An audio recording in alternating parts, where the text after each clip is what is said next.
make it or not. Mirage vs Soniqs now underway. We'll go to border. Started off on bank with our very last matchup. TSM securing first in North America for stage number 3. Operator bans coming in quite quickly. Nook, the most banned attacker, banned out immediately. Ying will follow. Always nice to see what Ying can bring to a border execute. Border is a map that's similar to what we've seen out of Oregon, and whenever map Spacestation wants to go to, that you can make a very quick execute happen. Those candelas are so integral for a fast plant. Or if you don't want to get the plant down and the diffuser is not the goal, simply to wipe out your opponents in the middle of the bomb site or on the phalanges of the bomb site. You use those candelas to great effect. Azami and Valkyrie are banned out. I gotta ask this question. Okay. Mirage, you have a card in the game with your org's logo. Why do you use this weird Rick and Morty green background behind the operator cards? You have your logo in the game. Why don't you use it? It's a question, by the way. It sounded like a judgment. I actually don't know the answer to. I'm just curious. I'm curious what the thought process is behind it. Maybe they love Rick and Morty. I don't know.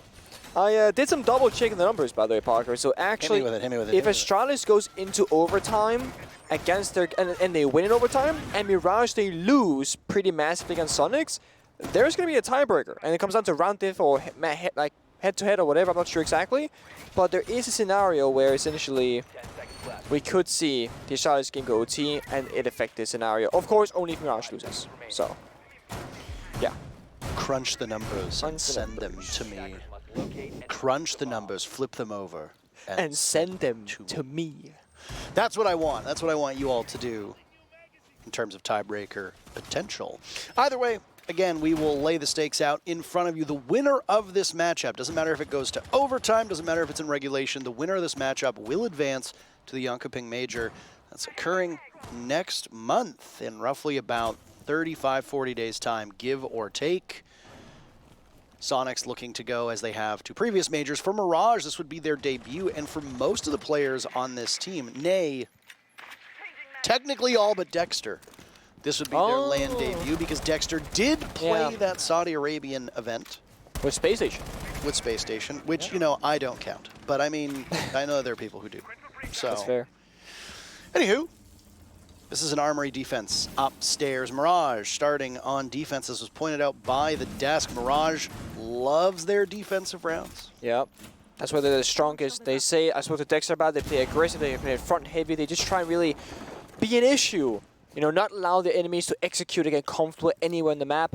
This first opening round, Mirage are playing surprisingly passive, just hoping or trying to make a Soniqs problem solve this stronghold that they have. Set of office. Kento's in a rough spot right now. He's lost one of those mute jammers and will now lose another piece of that very valuable defense, but Gunner looks the wrong way. Kento starts off the killing and Mirage gets on the board first. Again, the aggression there. Instead of falling back, Kento, he swings aggressively, right? Playing for that position to hold it. And that's going to cause Soniqs to waste more resources, more time, and they might even lose more members in the process here. The drone information from Soniqs lacking right now to keep Kento stuck in the corner. Well, losing the Osa before even one of those Talon shields can go down, not great. Kento wasting time. Final minute of the round now occurring. A grenade will sail on in, but there are magnets in front. Kansan still playing this pixel angle, creeping up ever closer. The sound of the suppressor taking out that mute jammer right next to him. Rexon could go in for a side push. Kento still in this spot doing damage. Rexon's been dropped. The read from Mirage is correct, and the Soniqs have been pushed back from their advance. Nice shot from Geo onto Dexter. Could be inconsequential, but Geo and Grixer will have to work together against these 4 final players from Mirage as Dexter has been taken off of the board. Not a lot of time to work with. We've seen Grixer be able to pull off some insane feats. Same with Rexon. Rexon's in the ground. Geo not known for his clutches, but can still be as cold as ever. Taking quite a while, and they'll just feed themselves right to Melted inside a fountain. And Grixer will wander in through Armory Wall before he gets cut down from Benji, holding that angle. Mirage, once again proving why they're so strong on defense as they open up this match by taking the first round. I really want to give Kento some credit on how he played that scenario inside of office after he got that first initial kill. He was not swinging aggressive at 1 HP, you know, just passively dying. He actually just AFK'd holding a tiny angle for about 30 seconds straight. And it really just, again, he's not giving up the ground that he gained for his team. He wants Soniqs to work for it. And when they started working towards it, he got the second kill onto Sledge as well. And just made it even more difficult. And Kento just staying alive throughout that round for as long as he did really makes the difference. I have this saying back from when I was a player, which is that doing nothing is doing something in Rainbow Six Siege. Just the sheer fact that you are on the board, that your presence is felt in the server, it makes a ton of difference, right? If there's 5 defenders alive, you can cover 5 angles. If there's 4 defenders alive, it's 4 angles only. So just by having that extra gun up, it basically means Soniqs can just walk on in from as many areas because the odds are they'll be covered from those people that are there. First round, Mirage, they are of course a strong defender team as mentioned by both the Desk and you, Parker. They need to find success here because Border in general tends in the past to be an attacker-sided map. But the thing about Border is that it plays very similar to Coastline back when that was in Pro League, if you remember, where it comes down to the individual gunfights and the gun skill more than anything else. Border is actually quite an interesting story with the 4 plays that we've seen so far through the NAL. This will be the 5th time this stage that Border has been brought out. 49% of the rounds won by the defenders, 51% won by the attackers. So technically is an attacker-favored map, albeit by 2%. That's pretty close to 50-50. Only 3 bomb sites that we've seen played. Ventilation Workshop leading the way. That's the bomb site that is not currently being played and has not been played so far by Mirage. It's underwater. 44% of the rounds won by the defense through the 16 plays. Archives and Armory, that upstairs bomb site that we just saw the defenders win, it's been played 14 times. Won by the defense 7. Won by the attackers 7. Exactly 50%. The only defender-favored bomb site is Teller's Bathrooms, which is where Mirage is right now. And it sits at 54% of rounds won out of the 13 that have been played. And we have never seen Customs, basically, because Customs is one of the worst bomb sites in the entire game across any map. But Dexter, he's mighty fine. Gets a kill onto Canton. It's Sledge off the board once again early in this round. Rexon is bringing that secondary self-destruction of Box, so value is still there. But Mirage, they're just holding their ground. It's the same spot that Kansan perished in the previous round. Good news for Soniqs is it's not the OSA to go down, so you've got those talent shields in play. Buy you a bit of cover if you go to pull off and execute, or if you want the OSA to just slowly advance, then Gunnar can do just that. And he was perched behind one of those talent shields. All the while, Geo has opened up the bomb site, and he can walk in and go for a plant. There's nobody watching from Mirage right now. Not a single set of eyes on Geo's position. If Soniqs can keep them at bay, then Geo's got a free plant to go down. Dexter pushed off of his position as Rexon starts to warm up and finds 2 kills in quick row. Benji finds the OSA. Down goes Gunnar, immediately pivoting. And look towards where Geo is. He misses out onto Grixer. Mirage still in this position. Geo in the middle of the bomb site. That'll come as a surprise for Mohesi. And now the case begins to get planted. It's a 3v2, but with the diffuser going down, it's a 2v2. Benji sloppiness. Geo has to abort the plant before starting again. Kento towards lobby. He sees the Zolfia. Can't save Benji at all, but he turns before getting gunned down by none other than Grixer. Excellent play by Soniqs. Good positioning by them. They tie things up. Geo just really playing it very slow in that round. Like, he was on the bomb side for so long, but didn't really opt for that plan because he didn't want to risk anything going wrong. So they allow Rexon to get those 2 kills up above first, gain a bit of pressure. Then Geo also finds Mo inside of Workshop from that far angle from the bomb side itself, and then we start enabling the plan. You know, spend those 7 seconds. We have 1 gun less on the board to try and get that diffuser down, and they do so successfully. Well played from Soniqs, but the thing is Mirage, they believe they can go to the same bomb site again because that shouldn't happen twice. And you and I were equally surprised at how nobody was really watching for Geo's entry point and how this wall on the left-hand side of your screen, it had no holes in it. That's been changed from Mirage. So I think they too realized that they were missing some crucial shotgun holes that would have made the difference because you can basically see Geo all the way from Customs if you wanted to. But because those holes weren't there, well, that couldn't be done. Geo, free plant, Soniqs, free round. It's a dizzying amount of numbers on your screen right now. For Mirage, it's very simple stuff. They win, they're in. They lose in overtime, they still have a very good shot of making it. It just depends on that Astralis game. Of course, a regulation loss, then it's 50-50. Either Astralis wins or they don't, and they go through. For the Soniqs, because they have those numbers that you saw on your screen, they win 7-3, they win 7-4, etc. Yeah.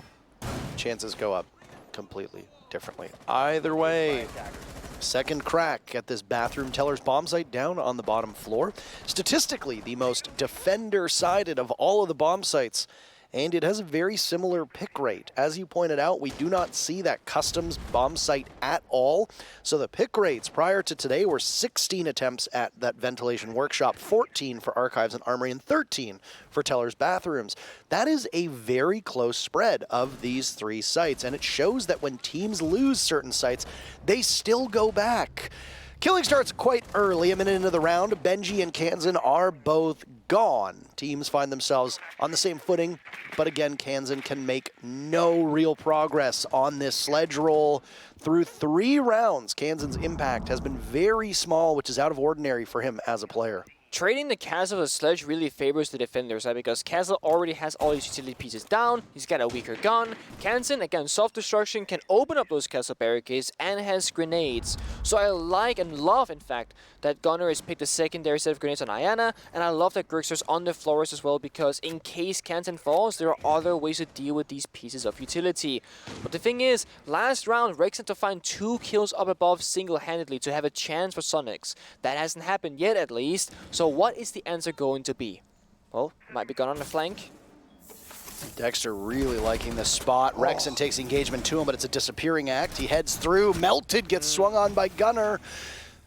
Nice pinch by Soniqs to take control of that top floor. They've got Fountain, they've got Office, they've got a deployable shield in front of their eyes, but do they know what is behind it or not? Mirage able to very safely get out of the top floor, set themselves up for wherever the execute is going to come from. As you pointed out, some small changes made by Mirage to prevent that weakness that was present in the round before. It allowed Geo to just open up a small wall, get in, and immediately get the plant down if he wanted, but instead held court in that side of the room, looking in towards Workshop. Where are the Soniqs going to go? They hold a numbers advantage right now of 1. They're slowly losing the clock. Yep, they gotta drop the hatch slightly here. It's a safer option because of plant possibilities, but 20 seconds left to go. They gotta go soon. Geo has diffuser case, no cell mass, it's a free gun.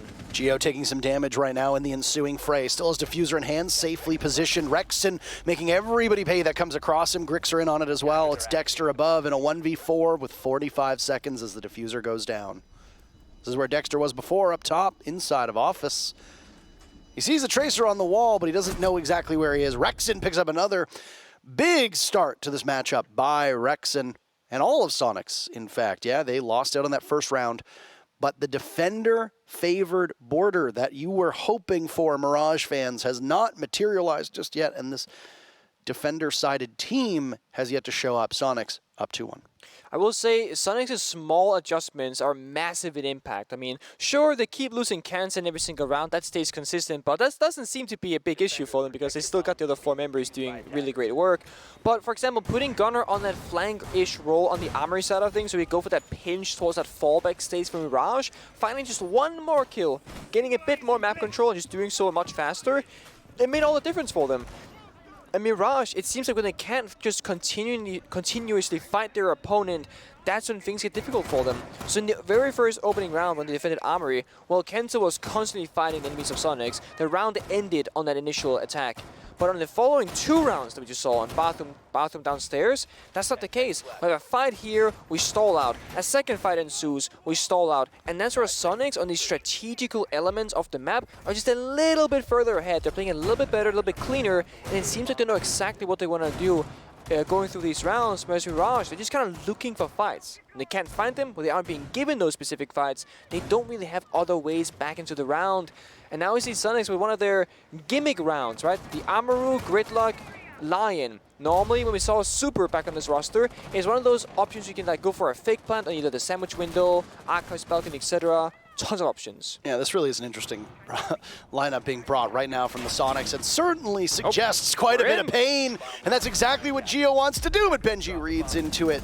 Fast and furious onto the armory wall. Soniqs answering back, even if Mirage did get that very first pick. Gunner retrieves the diffuser. Wants a plant desperately, and he'll go for it. Is there coverage? From above, Grixer down below, all eyes looking in that direction. Mirage, with 50 seconds into the round, now find themselves battling the clock to get to that diffuser. Soniqs decide to go for it. It works out quite well. Mirage answers back. Down goes Gunner. Diffuser's still there. Mohesi runs for the stairs. Grixer's there to punish him. Still in that same position. Dexter, a bit too slow to get to it, and will now suffer damage from the track stingers. A Kansan is laid down as he watches the window and takes down Melted. Dexter again, last alive. He decides to ego challenge as he can't get Melted back up. Grixer finds himself at the top of the stairs, and this one is over before it's even started. Soniqs 3 in a row and looking mighty triumphant up to this point. I wonder if it'll prompt a timeout from Mirage. And again, strategically, Soniqs, they played so well. They saw the heavy office setup, they saw that heavy hold from 2 different bomb sides, and they thought, let's change the pace here, go for a super fast and quick. 2 at one point, and then just simply, we're on the wrong side of a defender-sided clubhouse. But saying it just as a side issue, to me, is not wholly accurate. Because there were very obvious moments that Mirage looked like they were in over their heads and playing too emotionally, which is what happens with these inexperienced teams. They get to a huge point in their season, in their career, etc. They get bogged down by pressure. They get bogged down by expectations, and they mentally lose the battle, even though they are perfectly equipped to win it in the server. Mirage already look like they are the same team that lost to Beast Coast last week. They look rattled, and the Soniqs are taking full advantage of it, pulling off rush strats and pulling off these hard breacherless executes right now, as we're going to see a second in a row from Soniqs where they forego a hard breach entirely. It's possible to do this on border, but it is not orthodox. Usually you want to run at least one of the hard breachers. Soniqs don't need it. They're just going for kills, they're just going for punches, and they're landing all of them. Mirage looks limp, so if you take a timeout, settle them down, get them back in the game, keep their head level. I'm on the same page as you, because not only against Beast Coast did nerves get to them, but also against Space Station. You know, Mirage, they're on match point for a while, but then XSET make a comeback. Kansan finds Mo early in the round, takes a trace back onto Gunner. It's a 4v4 still. And Mirage, don't let the nerves get to you. Keep fighting for these rounds. Keep fighting your gunfights, because it's what you're the best at. There's not a lot of good things that we've seen from Mirage over the last couple rounds, but the one thing that has been a constant through the 5 rounds of action is that the Soniqs have never had an equal opening first blood. It's always been a draw or a first blood for Mirage. So Soniqs have struggled with an advantage. They haven't been able to get it. Still, it doesn't really matter. Soniqs are still winning. If Soniqs can start to get these first bloods, things could go from bad to worse on this Mirage side. Correct, especially on border. You want the manpower, you want the map presence, because it's a very big map as well. And there's so many different areas. You see security bottom of your screen, armory top of your screen. You care about this entire space, which is why we got that mirror window on the armory wall to try and grant us some lines of sight. We saw Twitch, Rexen proning past the punch hole, try and stay alive, and he does so successfully. It's the army crawl right there. It is. You see pressure from below being applied here from the block of Kansan. Flashbang is coming through, drone information as well, but what can they do? Twitch drone does not hit the canister. They desperately need this. No Twitch drones remaining from Rexen. It sure seems like he's on his regular drone right now, and failing to take out the Black Mirror on this armory wall. It's not the position that they want to find themselves in. Instead, they try to melee it. This is a mechanic that will now blind Benji from being able to see out of it, and he'll get stunned next to it. Dexter far and away for backup. He's been a standout performer for Mirage. Down goes the Gemini behind half wall. 45 seconds to go, and it's Kansan to take an awful beating. Down goes Grixer. Mirage firing back, finding their footing on this armory defense. All their guns coming alive. Dexter, a big double kill. It's Geo in a 1v4. What could he make happen? Limited intel. Nice play. He runs right in. He can make some serious noise here. It really just depends on how Mirage wants to play it out, but Geo actually missing his target. The rest of Mirage just simply waiting. 15 seconds left. Potential pop-up, but there's 2 separate sets of eyes from Mirage, and they end it. Soniqs, 3 in a row is all they're going to get before Mirage can answer back. We go to the final round now of Mirage on defense and Soniqs on attack. But how close their round distribution is for attacking defenders, being that 51-49 percentile, then, I mean, a 3-3 split would really only be the thing to make the most amount of sense here. And also ties up for a very close series. Mirage is known for how great they are on defense and how arguably weak they are on their attacking side, whereas Soniqs are a bit more stable across the board. So I am very curious to see how things might swap up after this last round for Mirage's defensive side, because this is where Mirage is the most comfortable. It's where they have the biggest game strategy going in, and it's where they thrive. Soniqs, they can play both sides. It all comes down to where they are. They'll play that out. Done so greatly so far. It will be a ventilation defense. It's been the first time for Mirage. They've opted to go back to bomb sites despite losing them. The first round was Armory, they went Bathroom, lost it, went back to Bathroom.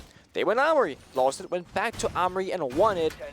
This final 6 defensive side will be ventilation. Now it plays out similar to that of the Armory bomb site. You go up above a floor, you defend the top. Of course, you do have a bit of a fortification downstairs on the bomb site itself, the deployable shields, shotgun holes, but this right here, this is the money. You need to hold the top floor for at least a little while to slow down the attackers, especially because they got both the bug and the sledge. If Soniqs get top floor control, they can open up all the floor towards the bomb side, and the hatches have already been opened up by the defenders themselves, which means they're under so much pressure that the top floor itself falls.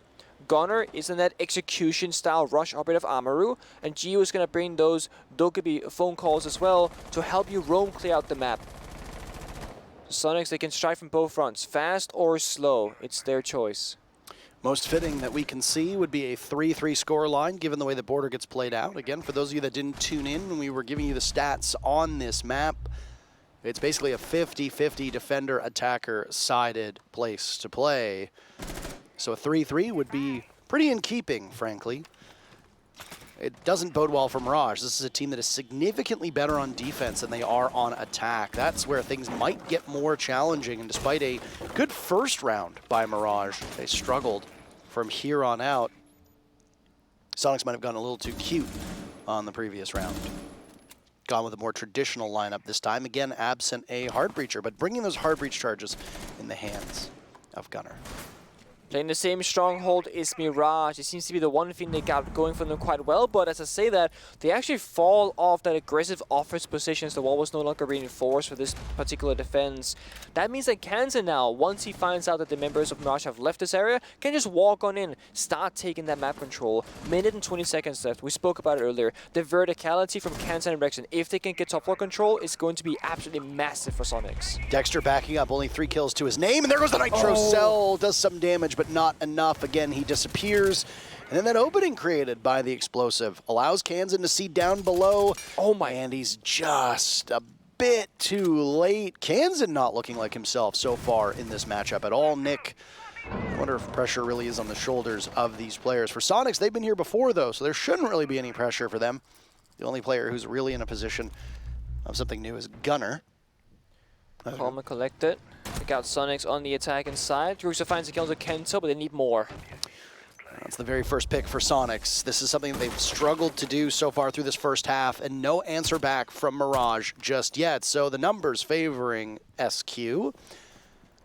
Grixer doesn't have any of those EE1D charges left. Dexter goes for the run out, greeted right by the LMG of Gunner. Down he goes. Mirage wanting to get a bit too cute, but it's Mo right now inside a custom, still with the Yokai drones, watching the rest of his team fall by the wayside. Benji batting as best as he can. Mo can be the one to knock this one out, but no! He gets baited over and then pounced upon by Gunner. No 3-3 half is to be had. Soniqs emerge with the lead 4-2.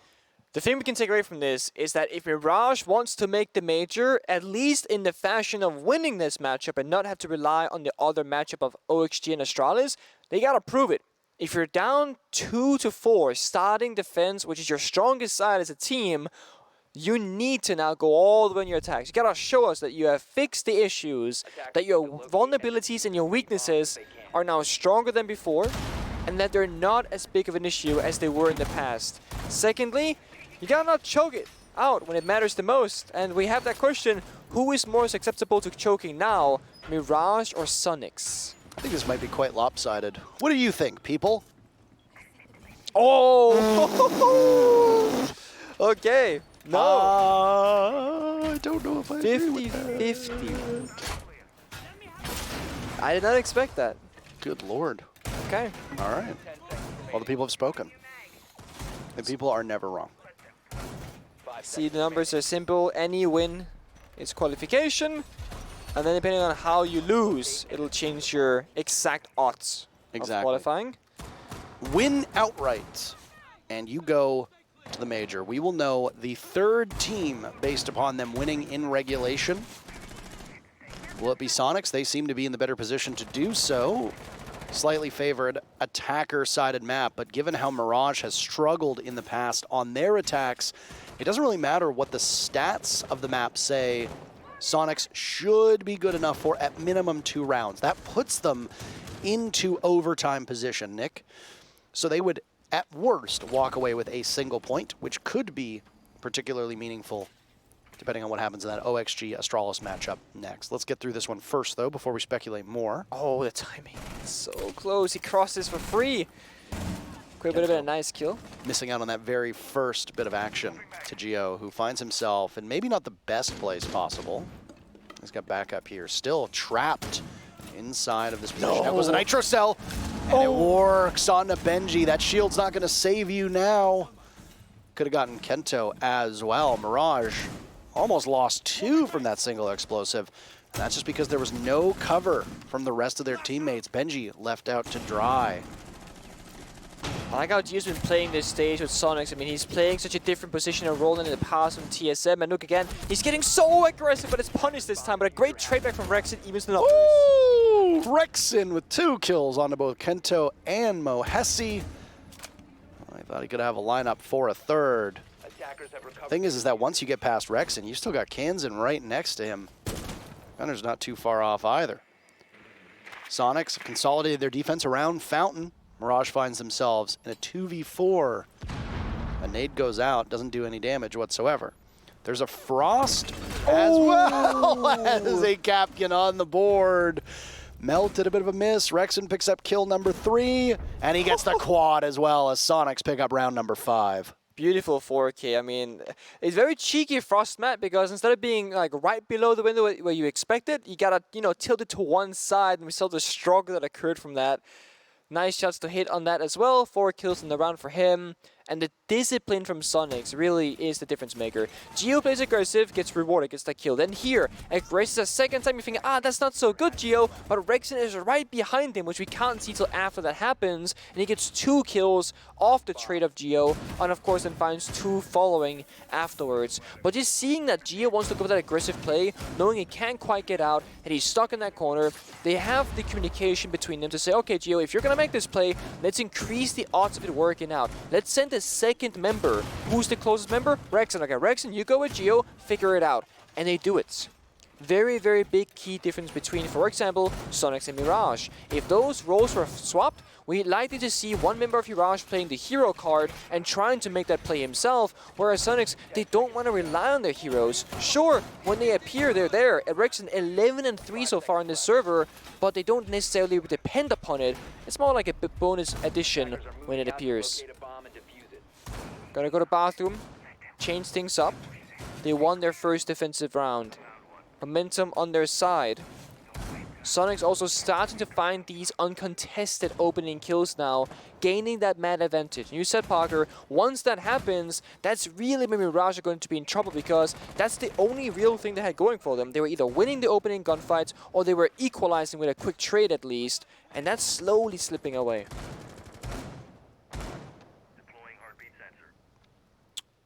Setups going in. Soniqs are making very quick work of this. The dream for the Mirage Major. Hashtag Mirage Major. For those of you that are out there, fans of this Great White North team.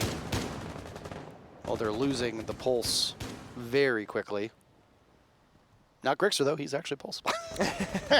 Nice. Hold on a second. Sorry, I just had to high-five myself. Okay. I had to high-five myself there. This pulse still in this position. Down below, it's another bathroom defense. Third time that we've seen this bomb site get defended. Soniqs are 2-0 on it. Bad news for Mirage. Good news for Mirage, though. Soniqs did it on attack. Oh, no. Grixer just a second behind. almost like there was some kind of sixth sense from Mirage there, as they knew the explosive was going to be at their feet. Grixer could have opened things up. Mirage, though, did get that opening pick on Rexen, who's broken double digits, 11 kills, and now Mirage will continue to gun down the remaining players from Sonic. Melted seemed confused by that engagement.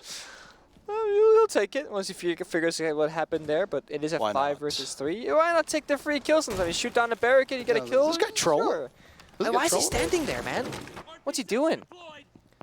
Grixer, the only member of Soniqs with a C4, no follow-up with that pulse information. Now, we can expect the defenders of Soniqs to play very aggressive and front forward here, because when you're finding yourselves with 2 members down, you have to try and equalize the numbers. You got a minute to go. That's not enough, that's too much time rather, so you gotta win your gunfights, gain back some map ground. That's why Gunner's getting so aggressive. Oh, and Mohesi drops. Down goes Gunner, swatting away at the players from Mirage, and things will continue to go badly for Mirage in that engagement. They lose Dexter now too.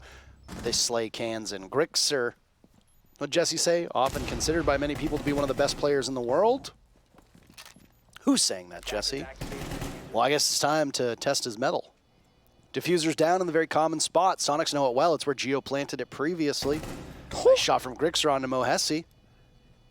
Is there an avenue back in through the bathroom? Yes, there is. Grixer needs to be wary of lobby. He sees it snapping onto the heads of Benji. No way he pulls this off. All he needs to do is wait out Melted. They'll go round in circles. Melted now hears it. On the diffuser, Grixer falls off. Melted crouching down, wasting time, and pops up at the last second. Mirage prevents match point for Soniqs, and they're still very much in this game. That is way too close in a 1v3. I mean, I thought the crossfire established from the open area of the IQ and inside the members at the bottom of the sledge, that would have worked out in their favor, but no, Grixer just hits a disgusting shot twice in a row. And if Gunner hadn't gotten jump-styled on like there, I think that could have been a different outcome. But here, both shots so clean and so crisp. Somebody might have been playing Aim Lab, maybe too much this time. So normally we see members Potato, not a single missed shot from Grixer in that round. Kansen and Rexen really are bringing the key operators in most of these rounds here. The Mira and the Frost have both played a crucial role so far. The mirror windows themselves haven't necessarily gotten that much value, but that's because the attackers are forced to either deal with them or to simply not deal with them, go somewhere else. But it creates a lot of comfortability for the defenders, right? Strong areas with line of sight, information, and comfortability. The only downside of playing the mirror is that you might get a little bit too stale, stand still for too long, get too comfortable almost in that fortified position, whereas the attackers can just get around you to go for a quick push. This is that ventilation bomb site. We will be using the advantage of taking the upstairs control. You see the floor has been opened up almost everywhere. So theoretically, you can play 4 if not 5 defenders on the top floor, which is not the bomb site, but it overlooks the entirety of both bomb sites that is right below it. Mirage, they're bringing this blitz, could be a fast one, but if you rush the bomb site, you gotta pray that those 4 smoke grenades between the glass and the blitz can cover enough area for you to plant in, because that's all you got to work with here. And they might just hit it fast. Yep, here we go. And they're in. Benji sustaining some damage. Mo with the shield on his back, getting the diffuser planted, Melted to cover. Diffuser goes down successfully. Mirage losing Melted in the process. That's repayment for how well he played it out. Geo trying to retake the site, but he can't get past Dexter's watching eyes. Now it's Grixer from above. He's broken double digits, as is Rexen. Rexen will go for the dozen as down goes Dexter.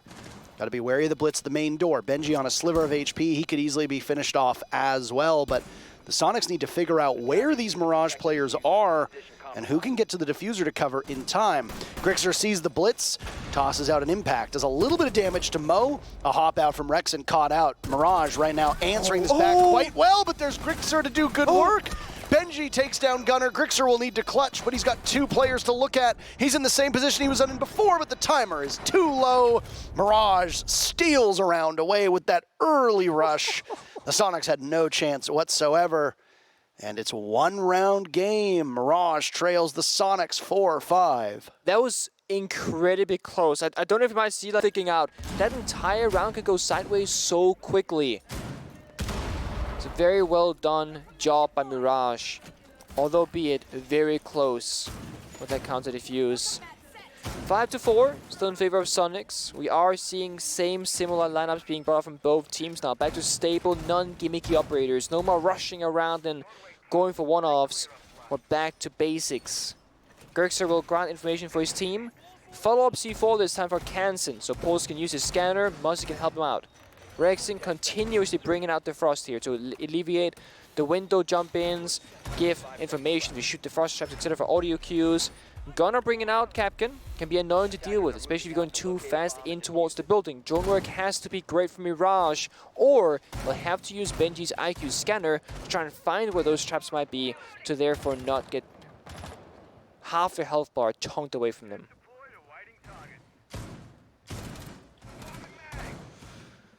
20 seconds in, still in discovery right now. Late setup from Soniqs, extending into the live action phase. Always like to see when teams take a little bit longer to get their footing, and, well, it gets taken full advantage of by a very aggressive team, as we saw from Mirage in the previous round. I mean, if you take 20 to 30 seconds to still do setup, they could very easily be in the building. I don't know where Gunnar was jumping out, but he decided to go for it. It's the Claymore to get the kill. Ooh, at the top of East. Gunnar has these games where he flies a little bit too close to the sun, if you want to call it that. Either that or he's a world beater. Again, good news for Soniqs. You got XSET and Rexon combining for 24 kills through these 9 rounds of action. That's a mighty fine tally. That is certainly a high number indeed. Now we see that the Kansen and Pulse doing work together, I presume. Actually, it's just Kansen, just fishing, I suppose, with the C4 instead, as the Pulse is elsewhere on the map this time around. We're scouting, playing off audio. Dexter getting aggressive on the top of main stairs, does not find the kill, but puts a bit of damage back and forth. Oh, he doesn't find it, but Soniqs definitely do. Rexon and Kansen taking care of Dexter and Mo. Mirage had that advantage because of the Claymore, but none of their guns are actually finding their marks. It was just a gadget sitting outside to claim the single kill for Mirage. Soniqs will move to match point if they prevail here in this round. See here, it's a 4 versus 3 situation. Mirage is slowly creeping up that map control, but the thing is, the time is almost working against them. A minute to go and still got more work to be done. Of course, Captain Traps, they might play a part here, but Benji is doing a good job at finding most of them with this IQ operator. A drop could be had on this bathroom take by Mirage. 45 seconds. Within range of being able to drop through those hatches, but you can't go for that same play through the lobby the way that you did before. Soniqs will be prepared for it. It's happened twice so far in this matchup. Once to Mirage and then to Soniqs again on that second defense from SQ. Rexon's in that fabled spot. You see some of the walls been shot out, so if somebody goes to push from that direction on Mirage's side, it might be to their undoing. All Soniqs needs to do, wait. That's it. It's as simple as. And they've got an extra pair of hands to deal with this. Kento for the hatch. It's Geo to stop him. Another's up there, but he doesn't get that kill. It's Rexon to get it as Melted jumps in. It's an impactless kill, and Rexon picks up 2 to send Soniqs to match point. They can feel it. They're getting so close. I mean, smiles on their faces now too, and the hype is getting there. One more round for Soniqs. A couple more for Mirage. Now it really is all or nothing, because one more mistake, one more round going away from you if you're this side of Mirage, it's over. That means Soniqs, they take Immaculation. Now you can still qualify depending on the next outcome of between Astralis and Oxygen, but for this particular head-to-head, they need a victory to go to the major right here and right now. Both teams are still in it. Armory Archives is the next bomb site up for the task. XSET is going to get aggressive on the alibi. Get this man a good gun. He will find you a kill or 2, I am sure. Rexon has not changed off the Frost, and why should he? It's working out so well for him. Kansen bringing out those Banshees from Melusi to alleviate any creeping around lurking members of Mirage, rather, looking for any easy entry kills. We're sticking with the Captain Trap, we're sticking with the Mirror, we're keeping things simple. Mirage has to answer back. So far they're showing the Ossa could be the operator of choice to try and get inside, but look at these aggressive mirror windows. Armory, hard to attack. Archives, hard to attack because this fountain wall as well. No matter where you're going to be attacking from right now, if you are Mirage, you'll be staring down a mirror window. Sure, you got Mo with those Selma charges, you can try and clear them out, but there are so many different positions that Soniqs can use to help peel anything off. Gunnar has a spare impact, you have 2 on XSET, C4 from the mirror, and of course any line of sight people on the map can shoot off those Selma charges right off the mirror window. So you got a problem solved now if you're Mirage. All right. It's a nice play by Gunnar. Is he in a similar position to go for a run out? He did it before. The Claymore got him last time. Hasn't been able to have the impact that he wanted, especially on attack. Gunnar was picked off first. In terms of who got the first kill in the round, so far the Soniqs only have 2 unanswered first bloods through 10 rounds. That is dreadfully bad, and yet it just doesn't matter. They still have the lead. Either they've traded or allowed Mirage to start things off hot, but Soniqs have kept it close and prevailed through the mid to late rounds. What'll happen this time? Gunnar came tantalizingly close to picking off 2 separate players of Mirage as he's still defending security. Mirage need to be very well coordinated about this, but Gunnar gets the very first pick and immediately hits the deck. There's a frost mat to the window, and if somebody from Mirage jumps in without thinking about it, that'll be another pick for Soniqs. Only 4 more kills for SQ to guarantee their spot at the Fall Major.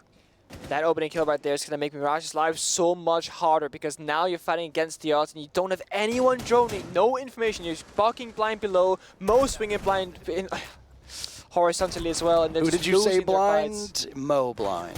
Oh so no! There's the frost mat as Melted hops on in. Mirage kept the numbers close. It's still very close. Only 4 players left in the server, 2 apiece. 1 minute left. 1 minute. Blind. Mirage are the masters of their destiny in this matchup. They lose and they are at the mercy of OXG and Astralis in the very next match. Soniqs just need to sit and wait again. Benji and Dexter to work together. Dexter having a bit of a slower second half. Picked up 3 kills in the first half. Only 1 for Dexter since then. Really struggling on offense. Same with Kansan. A very quiet game from Kansan again. Uncharacteristically like him. Doesn't matter though, Soniqs have that depth, and right now they have 30 seconds to wait it out. They can punch their ticket to going to the major. Dexter waiting, Mirage being exceptionally patient, but patience is not what you need right now. You need to find that accelerator, and you need to get into the bomb site quickly. Benji attempts, taking damage in the process. Gio looks away, down he goes, Kansan's in, and it's all of a sudden Dexter to die. Benji with the diffuser down, Gio will need to clutch. The newest member of the Soniqs with the Nitro Cell to go out, and he just needs to wait out the clock. The Soniqs are the 3rd team from NA to qualify for the major. They join Space Station and TSM. That 7-4 victory is more than good enough.